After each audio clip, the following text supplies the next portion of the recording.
সকালে হায়দ্রাবাদে বহুল প্রতীক্ষিত টেস্টে মুখোমুখি হবে বাংলাদেশ ও ভারত। ইতিবাচক ফল পেতে ব্যাটসম্যানদের দায়িত্ব নিতে বললেন অধিনায়ক মুশফিক। টাইগারদের ব্যাপারে সতর্ক কোহলি।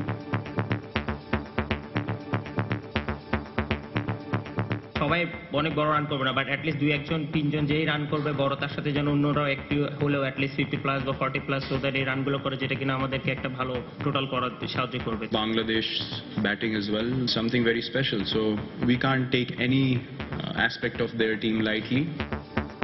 ব্যাটসম্যানদের শট নির্বাচনে পরামর্শ সাবেকদের। আমি পার্সোনালি ফিল করি যে আমরা যদি 5 দিন একটা ভালো ক্রিকেট খেলতে পারি, সেশন বাই সেশন যদি ওদের সাথে প্রতিটা সেশনে যাতে একটা কম্পিট করতে পারি, তাহলে আমাদের জন্য অনেক বড় পাওয়া হবে।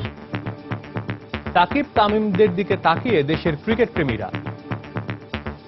ইদানিং সৌম্য ভালো ফর্মে নেই, কিন্তু তিনি যদি এখন ভালো কিছু করতে পারেন তাহলে নিশ্চয়ই আমরা হায়দ্রাবাদের টেস্টে জিততে পারবো। আমাদের কাছে তাসকিন আছে, মিরাজ আছে, তো আমরা হোপ করতে পারি যে বাংলাদেশ ভালো খেলবে।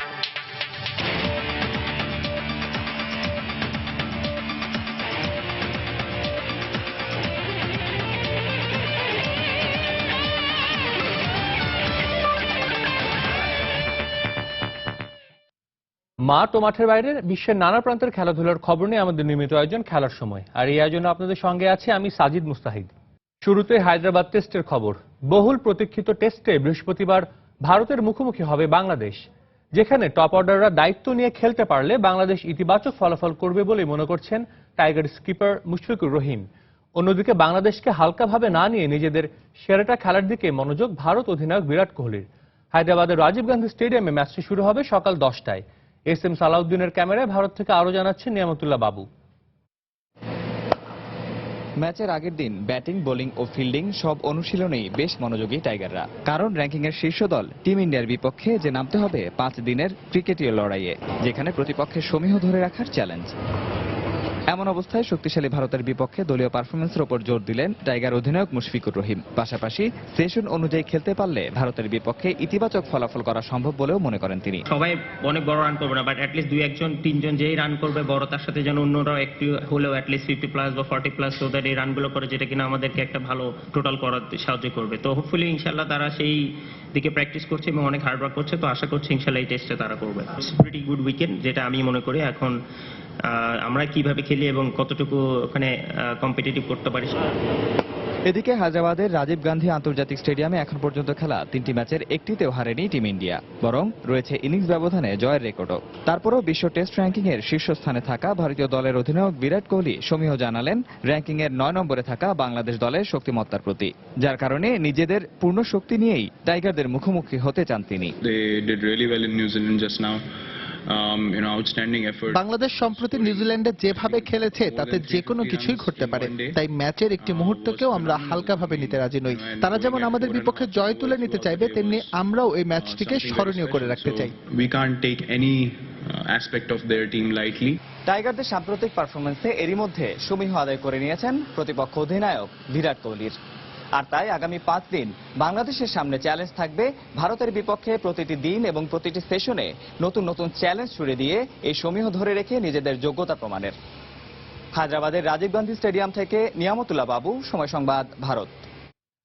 র্যাঙ্কিং এর শীর্ষ দলের বিপক্ষে খেলেই জানা যাবে টেস্ট ক্রিকেটে বাংলাদেশের বর্তমান অবস্থা, এমনটাই মনে করেন জাতীয় দলের কোচ চান্ডিকা হাথুর সিংহে। আর ভারতকে শক্তিশালী মানলেও হায়দ্রাবাদের জয়কেই পাখির চোখ করেছেন টাইগার কোচ। সেই সঙ্গে এই লঙ্কানের প্রত্যাশা বাজে ফর্মের মধ্য দিয়ে যাওয়া মাহমুদুল্লাহ রিয়াদও খুব শীঘ্রই রানে ফিরবেন। হায়দ্রাবাদে আজ এক আনুষ্ঠানিক সংবাদ সম্মেলনে কথা বলেন Hathuru. It's not about what you learn about, it's how what you do about this test match. We are here to compete and we are here to win the test match if we can. This is number 1 team in the world. There's no better gauge that when you play against number 1 team in the world to see where you are. So that is the main thing that we are focusing on, where we are in test cricket and what we need to improve or what we are doing well. এদিকে হায়দ্রাবাদ টেস্টে মুশফিকরা লড়বেন সমানে সমান, এমনই প্রত্যাশা সমর্থকদের। Senior ব্যাটসম্যানরা দায়িত্ব নিয়ে খেললে ভারতের বিপক্ষে প্রতিরোধ করতে পারবে টাইগাররা। সেই সঙ্গে সাকিব, মিরাজদের নিয়ে গড়া স্পিন আক্রমণেও ভরসা রাখছেন ভক্তরা। তবে মুস্তাফিজের অভাব কিছুটা অনুভূত হবে বলেই মনে করেন তারা। তারপরও সেরা একাদশে যেই থাকুক সেরাটা দিয়ে খেলবেন সবাই, সেই আশায় বুক বাঁধছেন তারা। বাংলাদেশ অলিতে গলিতে ক্রিকেট যেখানে অভ্যাসের মতো, খেলাটির জন্ম এই ভূমিতে নয় ঠিক, কিন্তু চর্চা আর ভালোবাসায় ক্রিকেটের এক আবেগে আদুরে ভাব তৈরি হয়েছে লাল সবুজের এই দেশে। তাই তো বাংলাদেশ ভারত হায়দ্রাবাদ টেস্টের সুবাস ছড়িয়েছে সীমানার এপারেও। কদিন আগে নিউজিল্যান্ডের মাটিতে টেস্টে জয় না পেলেও দলীয় সংগ্রহ আর ব্যক্তিগত অর্জনে রেকর্ড বইয়ে নাম লিখিয়েছে বাংলাদেশ। জানান দিয়েছে অনভ্যস্ত কন্ডিশনেও লড়াইয়ের সামর্থ্যের কথা। তবে প্রতিপক্ষ যখন ভারত, চিন্তার আছে অনেক কিছুই। বিশেষ করে কোহলি পূজারাদের ব্যাটিংয়ের চোখ রাঙানি মাঠে নামার আগেই দানা বাঁধছে ক্রিকেট বিশ্বে। তবুও সাকিব তামিমের শহর হয়ে এক মন্ত্র জপছে বাংলাদেশের মানুষ, জেতো বা হারো কিন্তু লড়ো। আশা করি যে তারা একটা ভালো ফাইট দিতে পারবে এবং পঞ্চম দিন পর্যন্ত অ্যাটলিস্ট ইনিংস তো নিয়ে যেতে পারবে। এই টিমই যদি আমাদেরকে এত বড় টার্গেট দেয়, সো সেই ক্ষেত্রে আমাদের এখানে আরেকটু স্ট্রং হইতে হবে ওই ব্যাটিং সাইডটা থেকে, আমি মনে করি 400+ একটা সিকিউর টোটাল হবে ইন্ডিয়ার কন্ডিশনে। আর যদি এটাকে ব্যাকআপ দিতে চাই, আমাকে ওই মাপের বোলিং অ্যাটাক নিয়ে আনতে হবে ইন্ডিয়ার এগেনস্টে। পাশাপাশি আমার সেকেন্ড ইনিংসের ব্যাটিংও ক্লিক করতে হবে। তার উপর হায়দ্রাবাদের স্পিন স্বর্গে অশ্বিন জাদেজাদের ঘূর্ণি দুর্বোধ্য হয়ে ওঠে কিনা সেই প্রশ্নও আছে।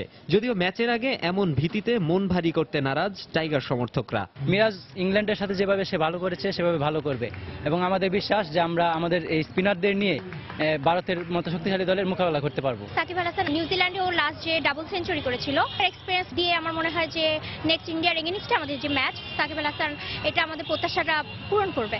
অ্যান্ড এটাই all the best Bangladesh cricket team. তবে মনের কোনায় আছে এক বড় আফসোস, এই টেস্টে নেই মুস্তাফিজ। আইপিএলে যে সানরাইজার্স হায়দ্রাবাদের হয়ে খেলেন কাটার মাস্টার, তার হোম গ্রাউন্ড এই রাজীব গান্ধী স্টেডিয়ামে। এই মাঠে কত মারদাঙ্গা ব্যাটসম্যান দ্য ফিজের সামনে ভূপাতিত হয়েছেন সেটি মনে করিয়ে দেন সমর্থকরা। ডেফিনেটলি বাংলাদেশ টিম ওকে মিস করবে, বাট স্টিল আমাদের কাছে তাসকিন আছে, মিরাজ আছে, তো আমরা হোপ করতে পারি যে বাংলাদেশ ভালো খেলবে। মাত্র কয়েক ঘন্টা পর এসব হিসেব যে অর্থহীন, তাই অঙ্কের খাতা তোলা থাকুক শুধুই শুভকামনার চিরকুট। পদ্মাপাড়ের দেশে 16 কোটি মানুষের প্রার্থনার ফিসফিস শব্দ মুশফিকদের কানে পৌঁছালে গঙ্গা পাড়েও গর্জন উঠবে। মাকসুম আলম খান, সময় সংবাদ, ঢাকা। ভারতের বিপক্ষে ঐতিহাসিক টেস্ট ম্যাচে বাংলাদেশি ব্যাটসম্যানদের শট নির্বাচনের ক্ষেত্রে আরো দায়িত্বশীল হওয়ার পরামর্শ দিলেন প্রধান নির্বাচক মিনহাজুল আবেদিন নান্নু। ভারতকে কঠিন প্রতিপক্ষ মানলেও ইতিবাচক ক্রিকেট খেলতে পারলে এই ম্যাচেও ভালো ফলাফল সম্ভব, এমনটাই মনে করেন তিনি। আর টাইগারদের সাবেক স্পিনার এনামুল হক মনি পরামর্শ দিলেন, ম্যাচ টেম্পারমেন্ট ঠিক রেখে খেললে প্রত্যাশিত ফলাফল সম্ভব। আর মাত্র কয়েক ঘন্টা, এরপরই অবসান হচ্ছে সব প্রতীক্ষা। ভারত বাংলাদেশ দুদেশের 150 কোটি মানুষের দৃষ্টি এখন হায়দ্রাবাদে। নিজেদের টেস্ট ক্রিকেট ইতিহাসে প্রথমবারের মতো ভারতের মাটিতে কেমন করবে মুশফিক বাহিনী, সে প্রশ্নই এখন দেশের ক্রিকেট প্রেমীদের আলোচনার প্রথমে। তবে টাইগার দলের প্রধান নির্বাচক মিনহাজুল আবেদিন নান্নু মনে করেন মূল দায়িত্বটা নিতে হবে ব্যাটসম্যানদের, সে সঙ্গে প্রতিটি সেশনকে নিয়ে কাজ করতে হবে আলাদাভাবে। এদিকে জাতীয় দলের সাবেক স্পিনার এনামুল হক মনি পরামর্শ দিলেন ভয়ডরহীন ক্রিকেট খেলার। যে কোনো টেস্ট প্লেয়িং নেশনের জন্য কিন্তু ইন্ডিয়াতে ভালো ফল করা খুব কঠিন হয়ে যায়। আমরা যদি 5 দিন একটা ভালো ক্রিকেট খেলতে পারি, সেশন বাই সেশন যদি ওদের সাথে প্রতিটা সেশনে যাতে একটা কম্পিট করতে পারি, তাহলে আমাদের জন্য অনেক বড় পাওয়া হবে। আমরা তো ইতিমধ্যেই টেস্ট ম্যাচে ভালো কিছু করার ইঙ্গিত দিয়েছি, কিন্তু ধরে রাখতে পারিনি। সো ওখান থেকে আমরা যদি শিক্ষা নিতে পারি যে কিভাবে ভালো করাটা যায় এবং ভালো করে এটা ধরে রাখা যায়। 2014 সালে বিরাট কোহলি দায়িত্ব নেওয়ার পর থেকে একরকম অপ্রতিরোধ্যই ভারত। আর মাত্র 2 টেস্ট জিতলেই দল স্পর্শ করবে নিজেদের মাটিতে টানা 20 ম্যাচ অপরাজিত থাকার রেকর্ড। আর রাজীব গান্ধী স্টেডিয়ামে 2 টেস্টে 18 উইকেট নিয়েছেন রবিচন্দ্র অশ্বিন। তবে মনি মনে করেন স্পিনিং উইকেট বানালে নিজেদের ফাঁদেই পা দিবে ভারত। আর নান্নু জানান স্কোয়াড নির্বাচন করা হবে ম্যাচের আগে উইকেটের ধরন দেখে। বাংলাদেশ টিমটা মূলত এখনো পর্যন্ত আমি মনে করি যে বেসড অন স্পিনার উপর অনেকখানি নির্ভরশীল। তো আমাদের প্লেয়াররাও ভালো প্র্যাকটিস করেছে, ওখানে আমাদের বোলাররাও পরীক্ষিত হয়েছে এবং ব্যাটসম্যানরাও অনেক ভালো ব্যাটিং করেছে। তো সেই সময় আমাদের টেস্টে এই এক্সপিরিয়েন্সটা যথেষ্ট কাজে লাগে। উইকেটে ঘাস কতটুকু কাটছেন সেই হিসাবে চিন্তা করে ম্যানেজমেন্ট একটা সিদ্ধান্ত নেবে। এই একটি ম্যাচই হতে পারে টাইগারদের পক্ষ থেকে ক্রিকেটের কুলিন দেশটির প্রতি মোক্ষম জবাব। বদলে যাওয়া বাংলাদেশ যে শুধু ঘরের মাঠেই নয়, প্রতিপক্ষের মাঠেও আতঙ্কের নাম, সেটি প্রমাণ করতে হবে সাকিব তামিমকে। সময় সংবাদ, ঢাকা। দর্শক, আমরা যেমনটি প্রতিবেদনে দেখছিলাম, প্রধান নির্বাচক মিনহাজুল আবেদিন নান্নু বলছিলেন যে ম্যাচের একাদশ নির্বাচন হবে ঠিক ম্যাচের পিচ দেখে বা ম্যাচের শুরু হওয়ার কিছুক্ষণ আগে। তবে ম্যাচের একাদশ কেমন হতে পারে, বাংলাদেশ দলে কারা কারা থাকতে পারেন, যদিও আমরা যতটুকু জেনেছি ট্র্যাকটি স্পিনিং ট্র্যাকই হতে পারে, সেক্ষেত্রে হয়তো বা বাংলাদেশের 3 জন স্পিনারও দেখা যেতে পারেন এবং ভারতের উইকেট দলও কেমন হতে পারে সেটাই এবার আমরা জেনে নেব আমাদের সহকর্মী হুমায়ুন কবির রোজের কাছে। রোজ, একটু আমাদেরকে জানান আসলে আপনার কি মনে হচ্ছে যে সম্ভাব্য একাদশ কেমন হতে পারে বাংলাদেশ এবং ভারতের?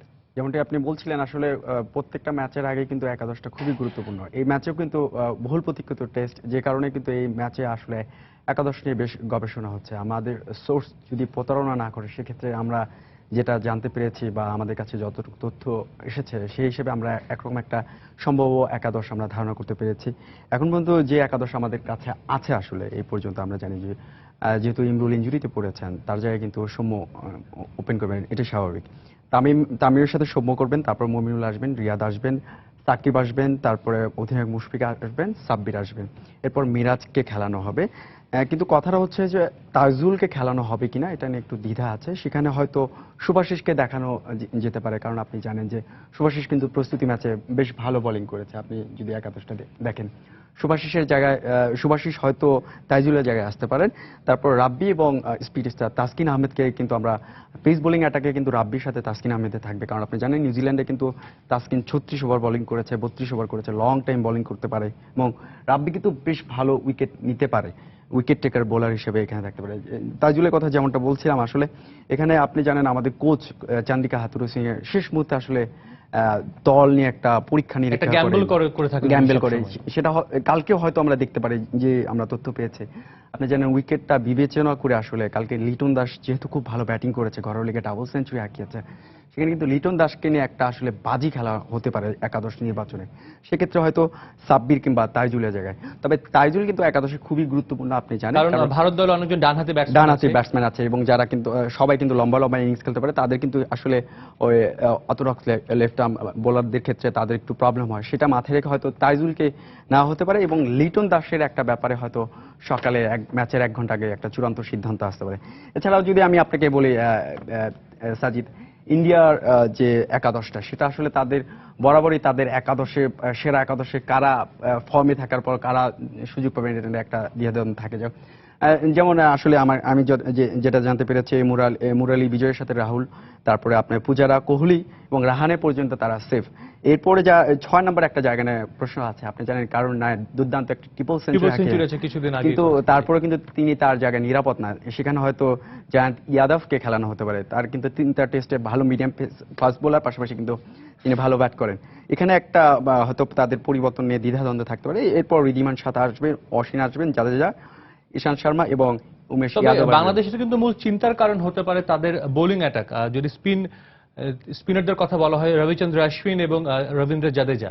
রাইট, অশ্বিনের কথা আপনি যেমনটি বলছিলেন, আসলে স্পিনের মূল মাথা ব্যথার কারণ হলো অশ্বিন এবং জাদেজা। তারা টেস্ট র্যাঙ্কিং 1-2 আছে এবং সম্প্রতি অশ্বিন যা করছেন আসলে আমরা যেমন শেন ওয়ানকে দেখেছি, মুত্তাই মুরালি ধরনকে দেখেছি, তাদের যুগ চলছে, তাদের মৌসুম চলছে।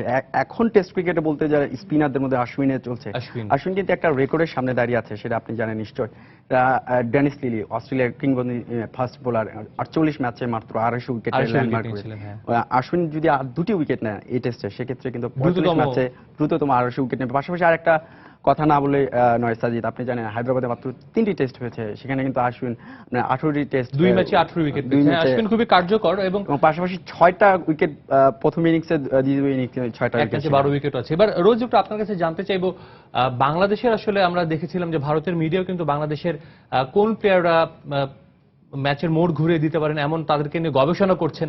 তা আপনার চোখে আসলে কি মনে হয় যে বাংলাদেশের কোন প্লেয়াররা আছেন যারা এই ম্যাচে কার্যকরী হতে পারেন বা তাদের হাতেই পুরো ম্যাচের সবকিছু নির্ভর করতে পারে? একটু আমি যদি যোগ করে বলি, আপনি এর আগে দেখেছেন ইংল্যান্ড একটা লম্বা সফরে তাদের দেশে গিয়েছিল, তাদের গণমাধ্যম সবসময় আসলে এই ক্রিকেট নিয়ে আসলে খুব বেশি লেখালেখি করে, কিন্তু এইবারের লেখালেখি ইংল্যান্ডের থেকে কিন্তু বাংলাদেশের লেখালেখির বিষয়টা একটু খুব বেশি এবং রীতিমতো গবেষণা করছে, বিশেষ করে তাদের টিম ম্যানেজমেন্ট থেকে শুরু করে তাদের গণমাধ্যমগুলো। আমরা দেখেছি গতকালে তাদের প্রিন্ট ইলেকট্রনিক মিডিয়াতেও আমরা গবেষণা করে দেখেছি, সেখানে কিন্তু প্রথম 1 নম্বরে আছে কিন্তু সাকিব আল হাসান। আপনি সাকিব আল হাসানের কথা আপনি নিশ্চয়ই জানেন যে সাকিব সম্প্রতি যে নিউজিল্যান্ডে যে পারফরমেন্সটা করেছে বোলিং এর পাশাপাশি কিন্তু দুর্দান্ত এক ডাবল সেঞ্চুরি হাঁকিয়েছেন, যিনি বাংলাদেশের বর্তমানে টেস্ট ক্রিকেটের সর্বোচ্চ রান সংগ্রহ। সাকিবের দিকে প্রথমে তাদের স্পটলাইটে থাকবে। আপনি যদি খেয়াল করেন, সাকিব এই মুহূর্তে আসলে বিশ্বের অন্যতম সেরা অলরাউন্ডার। 46 ম্যাচে 3213 রান, 4টা সেঞ্চুরি, 20টা 50, পাশাপাশি আপনার উইকেট কিন্তু প্রথম বাংলাদেশি হিসেবে যে যার এত বেশি উইকেট, 165 উইকেট আছে এবং মিরপুরে কিন্তু আপনার নিউজিল্যান্ডের বিপক্ষে 7 উইকেট সেরা ছিল। স্পটলাইটে তাদের আসলে মাথা ব্যথার প্রধান কারণ কিছু সাকিব আল হাসান। এবং সাকিবের কিন্তু আমরা যতটুকু জানি ভারতের বিপক্ষে খুব ভালো রেকর্ড আছে। হয়তোবা বাংলাদেশের হয়ে ভারতের বিপক্ষে সবচেয়ে বেশি উইকেট আছে মোহাম্মদ রফিকের, কিন্তু এরপরে কিন্তু সাকিবের অবস্থান দুবার 5 উইকেট পেয়েছে। দুবার 5 উইকেট পেয়েছে।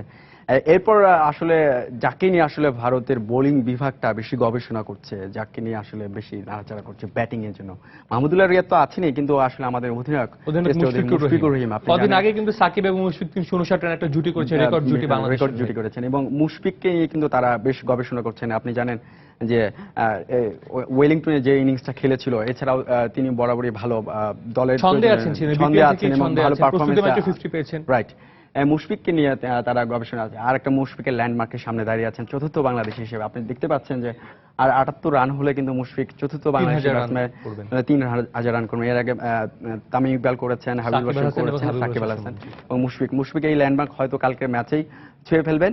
আর ভারতও তাকিয়ে আছে যত দ্রুত মুশফিককে আউট করতে যায়। আর বাংলাদেশের দর্শক নিশ্চয়ই তাকিয়ে থাকবে বাংলাদেশ মুশফিক যত বেশি সময় আসলে উইকেটে থাকবে ততই বাংলাদেশের জন্য ভালো হবে। আর একজনের কথা না বললেই নয় সাজিদ, আপনি কিন্তু জানেন সেটা হচ্ছে যে বাংলাদেশের যে ঐতিহাসিক টেস্ট জয়ের নায়ক ইংল্যান্ডের বিপক্ষে, তাকে নিয়েও কিন্তু বেশ গবেষণা হচ্ছে। বিশেষ করে তাদের যে সবাই ডানহাতি ব্যাটসম্যান,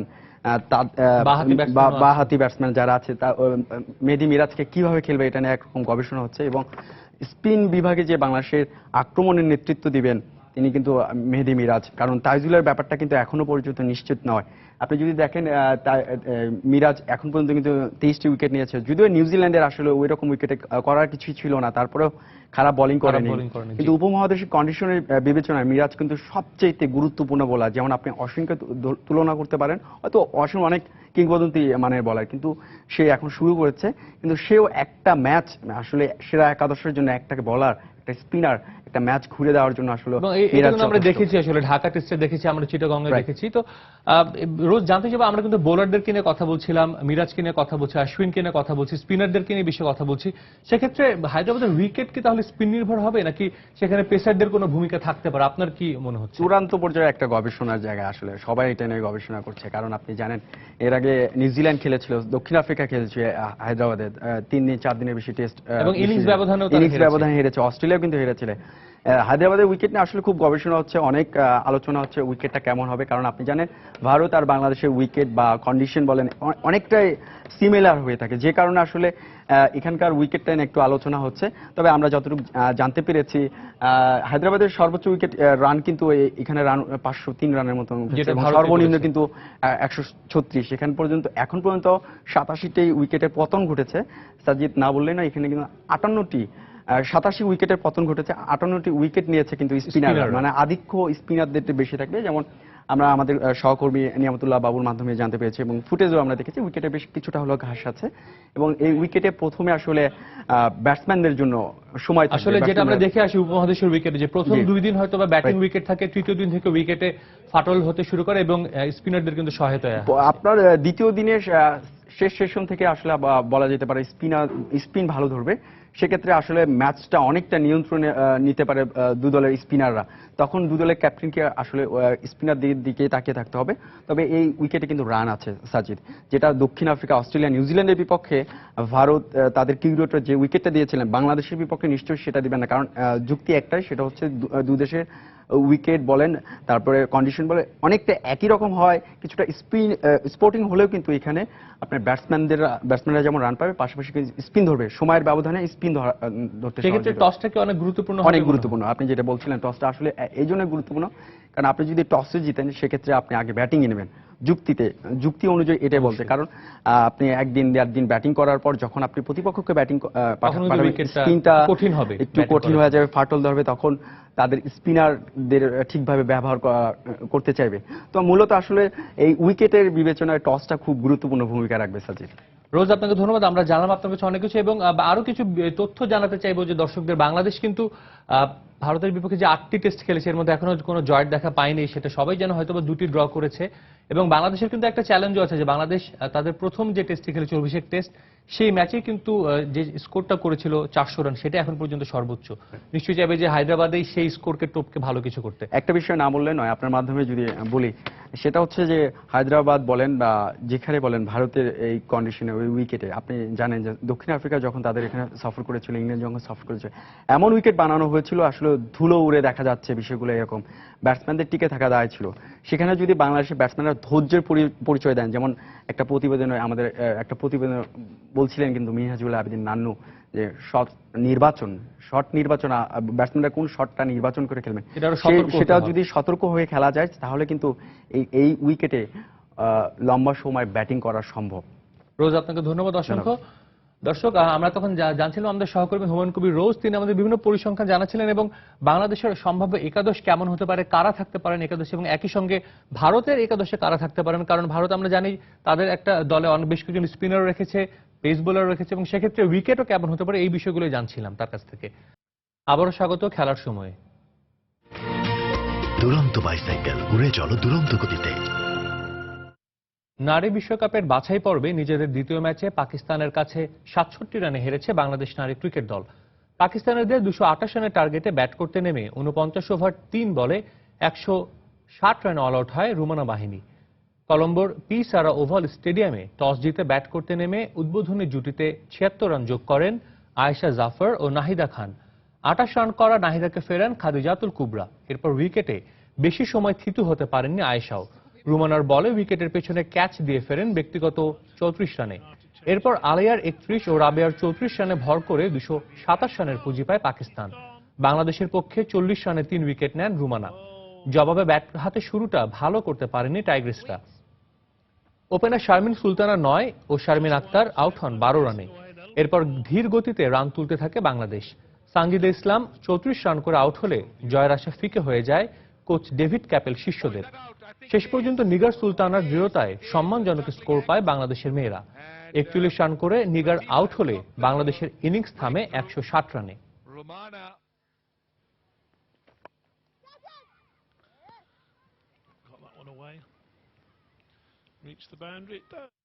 টেস্ট চ্যাম্পিয়নশিপের নতুন মডেল বাস্তবায়নের পথে আরেক ধাপ এগিয়ে গেল আইসিসি। 9-3 ফরম্যাটে দ্বিস্তর বিশিষ্ট টেস্ট ক্রিকেটের অনুমোদন দিয়েছে সংস্থাটির নির্বাহী পরিষদ। এর ফলে বাংলাদেশ সহ টেস্ট র্যাঙ্কিংয়ের শীর্ষ 9টি দল প্রতি 2 বছরে একটি করে হোম অ্যান্ড অ্যাওয়ে ভিত্তিতে দ্বিপাক্ষিক সিরিজ খেলবে। আর 10ম দল জিম্বাবুয়ে ইন্টারকন্টিনেন্টাল কাপে খেলবে আফগানিস্তান ও আয়ারল্যান্ডের বিপক্ষে।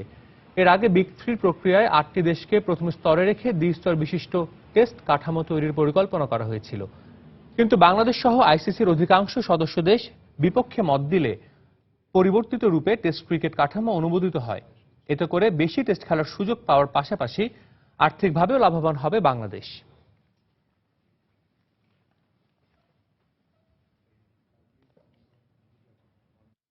খেলার সময় আরও থাকছে কোপা দেল রের সেমিফাইনালের ড্র করেও 2 লেগ মিলিয়ে অ্যাটলেটিকো মাদ্রিদকে হারিয়ে ফাইনালে বার্সেলোনা। জার্মান কাপের কোয়ার্টারে Bayern Munich.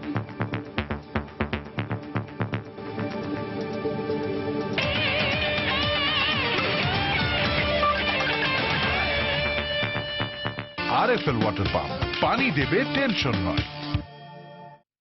Bangladesh football federation Bafufe কর্মকর্তা কর্তৃক লাঞ্ছিত সংস্থাটি থেকে সদ্য বরখাস্ত হওয়া প্রোটোকল প্রধান মনি বেগম রাজধানীর একটি বেসরকারি হাসপাতালে চিকিৎসাধীন রয়েছেন।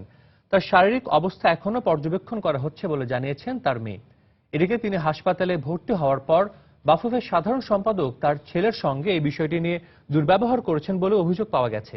তবে এই অভিযোগের প্রেক্ষিতে কথা বলার জন্য বুধবার বাফুফের কোনো কর্মকর্তাকে পাওয়া যায়নি ফেডারেশন ভবনে।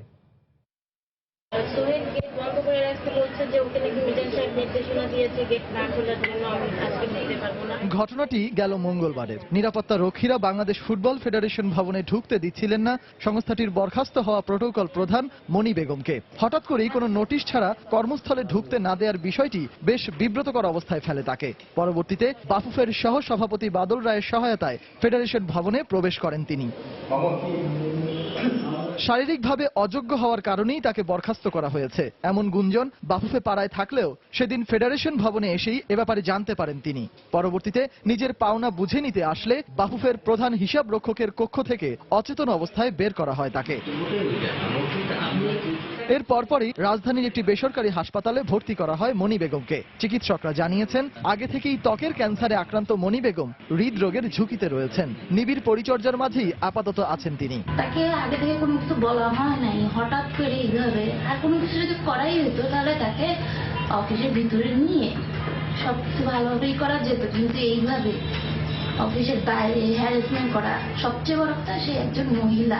অন্যদিকে পুরো বিষয়ে বাফের সাধারণ সম্পাদকের কাছে জানতে চাওয়ায় তিনি মনি বেগমের ছেলের সঙ্গে নিতান্তই দুর্ব্যবহার করেছেন এমন অভিযোগও পাওয়া গেছে। অ্যাকাউন্টস রুমে আবু আঙ্কেল যেখানে বসেন সেখানে সোহাগ সাহেব ছিল, বাদল আঙ্কেল ছিল, আবু আঙ্কেলও ছিল। আম্মু বলতেছে আমাকে কেন এরকম করা হলো, আমি এগুলা জানতে চাই। তখন সোহাগ সাহেব আম্মুকে নাকি এরকম বলছে এখন আপনাকে বলা যাবে না, এগুলো আস্তে আস্তে জানতে পারবেন। ইভেন কি সে তখন আম্মুকে এমনও কথা বললো যে আপনি এরকম কিছু করেন না, সাংবাদিক কিন্তু আপনি কিনতে পারবেন না। তবে এই অভিযোগের পরিপ্রেক্ষিতে বাফের দায়িত্বপ্রাপ্ত অনেকের সঙ্গেই যোগাযোগ করা হলেও ফেডারেশন ভবনে পাওয়া যায়নি কাউকেই। সজল মিত্র, রিচার্ড, সময় সংবাদ, ঢাকা। আন্তর্জাতিক ফুটবলের খবর। কোপা দেল রের ফাইনালে উঠেছে বার্সেলোনা। সেমিফাইনালের দ্বিতীয় লেগে 1-1 গোলে ড্র হয়েছে বার্সেলোনা ও অ্যাটলেটিকো মাদ্রিদের হাই ভোল্টেজ ম্যাচ। তবে ড্র হলেও 2 লেগ মিলে 3-2 গোলের জয়ে ফাইনাল নিশ্চিত হয়েছে মেসির বার্সেলোনার। এদিকে জার্মান কাপে উলসবার্গকে 1-0 গোলে হারিয়ে কোয়ার্টার ফাইনাল নিশ্চিত করেছে বায়ার্ন মিউনিখ। ম্যাচের ভেন্যু নো ক্যাম্প, নামটা অ্যাথলেটিকোর জন্য বড়ই দুঃসহ, কারণ এদিকে অ্যালিয়াঞ্জ অ্যারেনায় জার্মান কাপের শুরু থেকেই দুর্বল উলসবুর্গের উপর প্রাধান্য ছিল বায়ার্ন মিউনিখের। লিগের বর্তমান চ্যাম্পিয়নদের দাপটের কাছে কোনো সুযোগ তৈরি করতে পারেনি উলসবুর্গ। 17 মিনিটে ব্রাজিলিয়ান ডগলাস কস্তার গোলে লিড নেয় বায়ার্ন মিউনিখ। এরপর ব্যবধান বাড়াতে আরও কয়েকটি সুযোগ পেলেও সেগুলো কাজে লাগাতে পারেনি বাভারিয়ানরা। ফলে 1-0 গোলের জয়েই সন্তুষ্ট থাকতে হয় বায়ার্ন মিউনিখকে। পারভিন আক্তার, সময় সংবাদ। ইউরোপিয়ান ক্লাব ফুটবলের আরো খবর। ফ্রেঞ্চ লিগ 1-এ ঘাম ঝরানো জয় পেয়েছে প্যারিস সেন্ট জার্মেই। লুকাস রদ্রিগেজের ইনজুরি সময়ের গোলে লিলের বিপক্ষে 2-1 গোলে জিতেছে পার্সিয়ানরা। এই জয় টেবিলে 2 নম্বরে উঠে এসেছে পিএসজি। এদিকে ইতালিয়ান সেরিয়ায় বড় জয় পেয়েছে রোমা। ফিওরেন্তিনাকে 4-0 গোলে বিধ্বস্ত করে লিগ টেবিলের দ্বিতীয় স্থান নিশ্চিত করেছে দ্য উলফসরা। বাজে সময়টা বোধহয় পিএসজির শেষ হলো বলে। গেল কয়েক ম্যাচে পরিসংখ্যানে হার না মানার রেকর্ডটা ইঙ্গিত দিচ্ছে এমনই কিছু। তার উপর লিলের বিপক্ষে তাদের রয়েছে সমৃদ্ধ ইতিহাস। তাই বলা যায় মানসিকভাবে অনেকটা এগিয়ে থেকেই এদিন পার্ক দু প্রিন্সেসে মাঠে নেমেছিল উনাই এমেরির শিষ্যরা। আত্মবিশ্বাস আর পরিসংখ্যানকে পাশে পেলেও প্রতিপক্ষের গোলমুখ খুলতে এদিন বেশ বেগ পেতে হয়েছে পিএসজির। প্রথমার্ধ গোলশূন্য থাকার পর এডিনসন কাভানির গোলে ম্যাচের 70 মিনিটে লিড পায় স্বাগতিকরা। রেকর্ডকে বুড়ো আঙ্গুল দেখে পার্সিয়ানদের বিপক্ষে সমান তালে লড়তে থাকে লিলে, যার ধারাবাহিকতায় ম্যাচের 86 মিনিটে নিকোলাসের গোলে সমতায় ফেরে অতিথিরা। পয়েন্ট খোয়ানোর সংখ্যায় পেয়ে বসে পিএসজির উদ্ধার মিলে লুকাস রদ্রিগেজে। এই ব্রাজিলিয়ানের ইনজুরি সময়ের গোলে শেষ পর্যন্ত 2-1 ব্যবধানের জয় নিয়ে মাঠ ছাড়তে সমর্থ হয় ফরাসি জায়ান্টরা। এফএ কাপের খবর।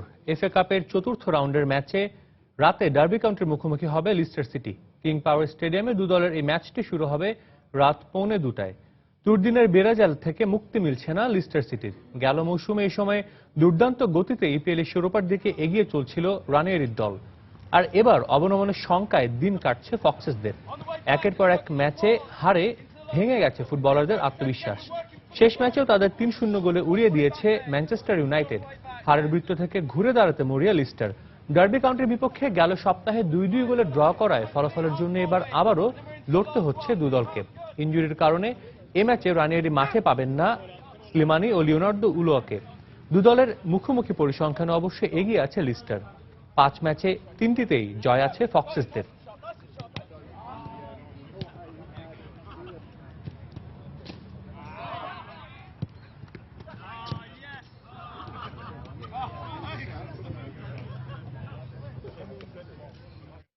চলতি মৌসুম শেষে সব ধরনের ফুটবল থেকে অবসরের ঘোষণা দিলেন জার্মানির 2014 বিশ্বকাপ জয়ী অধিনায়ক ফিলিপ লাম। উলসবার্গে নিজ ক্লাব বায়ার্নকে জার্মান কাপে সেমিফাইনালে তোলার পর আকস্মিকভাবে ফুটবল ছাড়ার ঘোষণা দেন লাম। দেশকে চতুর্থ বিশ্বসেরা শিরোপা জেতানোর পাশাপাশি জার্মান ক্লাব বায়ার্নের হয়ে 20টি শিরোপা জিতেছেন ফিলিপ লাম। মাত্র 12 বছর বয়সে মিউনিখে নাম লিখান ফিলিপ লাম। মূল দল অভিষেক হয় 2002 সালে। এরপর গেল 13 মৌসুমে বাভারিয়ানদের হয়ে 501টি ম্যাচ খেলেছেন তিনি। যদিও মাঝে 2 বছরের জন্য ধারে স্টুটগার্টে খেলেছিলেন এই ডিফেন্ডার। ব্রাজিল বিশ্বকাপ জয়ের পরেই জার্মানির জার্সির গায়ে না খেলার ঘোষণা দিয়েছিলেন তিনি।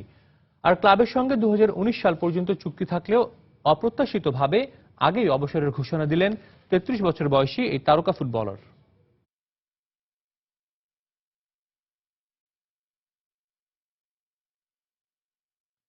খেলার সময়ের শীর্ষ সংবাদ জানিয়ে দিচ্ছি আরেকবার। সকালে হায়দ্রাবাদে বহুল প্রতীক্ষিত টেস্টে মুখোমুখি হবে বাংলাদেশ ও ভারত। ইতিবাচক ফল পেতে ব্যাটসম্যানদের দায়িত্ব নিতে বললেন মুশফিক। টাইগারদের ব্যাপারে সতর্ক কোহলি।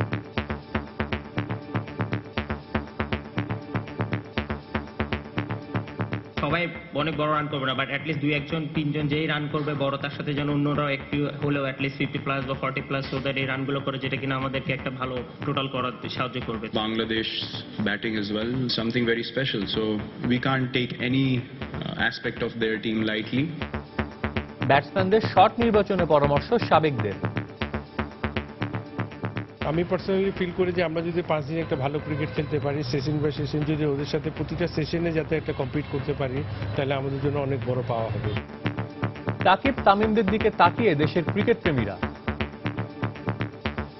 ইদানিং সৌম্য ভালো ফর্মে নেই, কিন্তু তিনি যদি এখন ভালো কিছু করতে পারেন তাহলে নিশ্চয়ই আমরা হায়দ্রাবাদের টেস্টে জিততে পারবো। আমাদের কাছে তাসকিন আছে, মিরাজ আছে, তো আমরা হোপ করতে পারি যে বাংলাদেশ ভালো খেলবে। দর্শক, এই ছিল খেলার সময়ের এখনকার আয়োজন। যে কোনো খবর পেতে ভিজিট করুন সময়নিউজ.tv। আর খেলা জগতের সব খবর, সর্বশেষ খবর জানতে সঙ্গেই থাকুন সময়ের।